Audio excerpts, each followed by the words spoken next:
નમસ્કાર દર્શક મિત્રો, તાપી જિલ્લાના સમાચારોથી અવગત કરાવતું સમય ક્રાંતિ ન્યૂઝ બુલેટિનમાં વિગતવાર સમાચારો નિહાળો। રામપુરા ગામેથી પોલીસે પ્રોહી ગુનાનો વોન્ટેડ આરોપીને ઝડપી લઈ કાર્યવાહી હાથ ધરી। સોંગઢ પોલીસ ટીમના માણસોને મળેલી બાતમીના આધારે રામપુરા ગામની ડેરી પાસેથી પ્રોહી ગુનાનો વોન્ટેડ આરોપી ગણેશભાઈ સિંઘાભાઈ ગાવિતને ઝડપી લીધો છે, જે આરોપી 2 વર્ષથી નાસ્તો ફરતો હતો।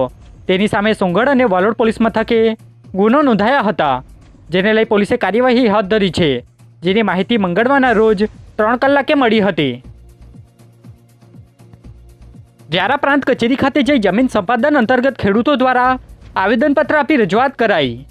તાપી જિલ્લાના અલગ અલગ ગામોના ખેડૂતો દ્વારા વ્યારા પ્રાંત અધિકારીને આવેદનપત્ર આપી રજૂઆત કરવામાં આવી હતી, જેમાં નેશનલ હાઈવે 56 અંતર્ગત જમીન સંપાદન થનાર હોય, જેમાં કાયદાકીય પ્રક્રિયા મુજબ પ્રાથમિક જાહેરનામું તારીખની બજાર કિંમત નિર્ધારિત કરવા અને વાંધારજીની સુનાવણીની તારીખ મુકર કરવાની રજૂઆત કરવામાં આવી હતી, જે માહિતી 3 કલાકે આપવામાં આવી હતી।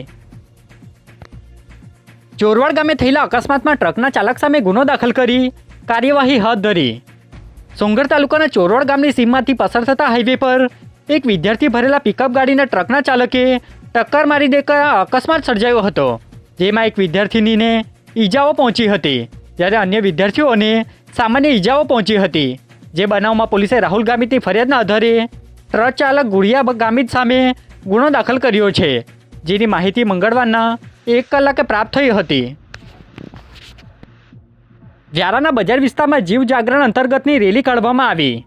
તાપી જિલ્લાના વ્યારા શહેરના અલગ અલગ વિસ્તારમાંથી રેલી નીકળી હતી, જે રેલી જીવ જાગરણ યાત્રા અંતર્ગત કાઢવામાં આવી હતી। જે રેલી વ્યારા શહેરના બજાર વિસ્તાર, જૂના બસ સ્ટેશન સહિતના વિસ્તારોમાં ફરી હતી।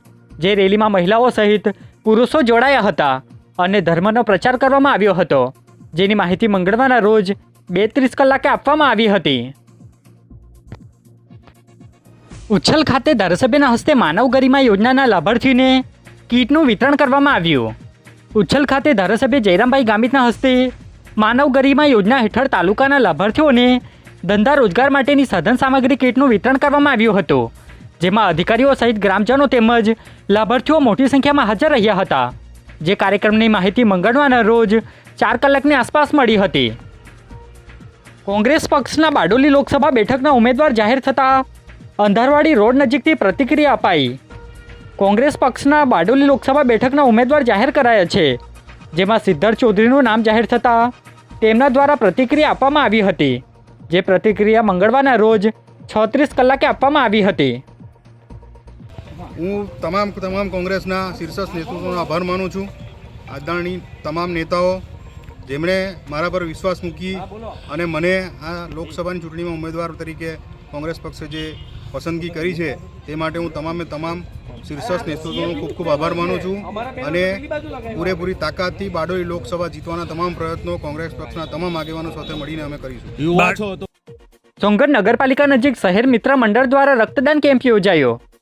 તાપી જિલ્લાના સોંગઢ ખાતે આવેલ નગરપાલિકા નજીક શહેર મિત્ર મંડળ દ્વારા રક્તદાન કેમ્પનું આયોજન કર્યું હતું, જેમાં સોંગઢ શહેરના અલગ અલગ વિસ્તારોના યુવાનો દ્વારા રક્તદાન કરવામાં આવ્યું હતું, જેમાં વ્યારા જનક બ્લડ બેંક દ્વારા કામગીરી કરવામાં આવી હતી।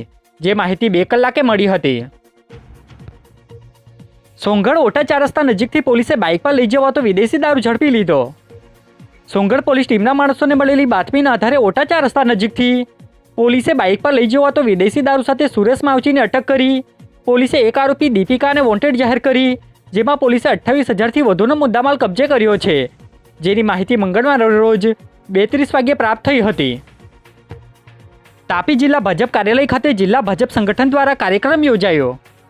તાપી જિલ્લા ભાજપ સંગઠન દ્વારા જિલ્લા કાર્યાલય ખાતે જિલ્લા ભાજપના મહામંત્રી તેમજ અન્ય હોદ્દેદારોની હાજરીમાં કાર્યક્રમ યોજાયો હતો, જેમાં આવનાર લોકસભાની ચૂંટણી અંતર્ગતની પ્રચારની ગાડીને લીલી ઝંડી આપવામાં આવી હતી।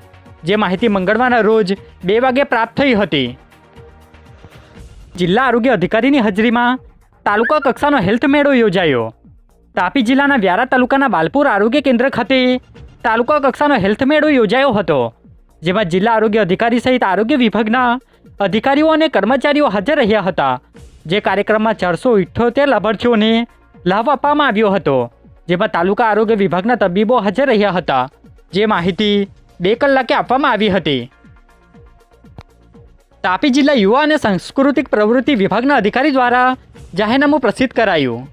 તાપી જિલ્લાના વહીવટી વિભાગ દ્વારા પલાસ પર્વની ઉજવણી કરવામાં આવનાર હોય, જે અંતર્ગત જિલ્લા યુવા અને સાંસ્કૃતિક પ્રવૃત્તિ વિભાગના અધિકારી દ્વારા એક જાહેરનામું પ્રસિદ્ધ કરાયું છે, જેમાં ઢોલ સ્પર્ધા યોજાનાર છે, જેમાં ભાગ લેવા માટે અરજી કરવાની રહેશે. જે જાહેરનામું મંગળવારના રોજ 31 કલાકે બહાર પાડવામાં આવ્યું હતું. બકરા અને સળિયા ચોરીના 5 આરોપીના એક દિવસના રિમાન્ડ મેળવતી કાકડાપાર પોલીસ. તાપી એલસીબી પોલીસે ઇન્દુ ગામની સીમમાંથી 5 જેટલા આરોપી બકરા અને સળિયા ચોરીના ગુનામાં સંડોવાયેલાને ઝડપી લીધા હતા, જેમાં પોલીસે નામદાર કોર્ટમાં રજૂ કરવામાં આવતા નામદાર કોર્ટ દ્વારા એક દિવસના રિમાન્ડ મંજૂર કરવામાં આવ્યા હતા, જેને લઈ પોલીસે વધુ તપાસ હાથ ધરી છે, જેની માહિતી મંગળવારના સાંજે 6 કલાકે પ્રાપ્ત થઈ હતી. પાખરી ગામે પાના રમતા 3 જેટલા જુગારીને પોલીસે ઝડપી લઈ કાર્યવાહી હાથ ધરી. ઉચ્છલ પોલીસ ટીમના માણસોને મળેલી બાતમીના આધારે પાખરી ગામે રહેતા આશિષ ગામિતના ઘરના ઓટલા પર બેસી ગંજી પાનાનો જુગાર રમતા 3 જુગારી આશિષ ગામિત, સુનિલ ગામિત અને દિનેશ ગામિતને પોલીસે ઝડપી લીધા છે, જેના વિરુદ્ધ જુગાર ધારાની કલમ હેઠળ ગુનો દાખલ કરી કાર્યવાહી હાથ ધરી છે, જેની માહિતી મંગળવારના બપોરના 3 વાગે પ્રાપ્ત થઈ હતી. આજે બુલેટિનમાં બસ આટલું જ, અને સમય ક્રાંતિ ન્યૂઝ ચેનલને લાઇક, શેર, કોમેન્ટ્સ અને સબસ્ક્રાઇબ અવશ્ય કરી લેશો, જેથી કરી તમને તાપી જિલ્લાના સમાચારોની અપડેટ મળતી રહે અને મને રજા આપશો. આભાર. જય હિન્દ, જય ભારત.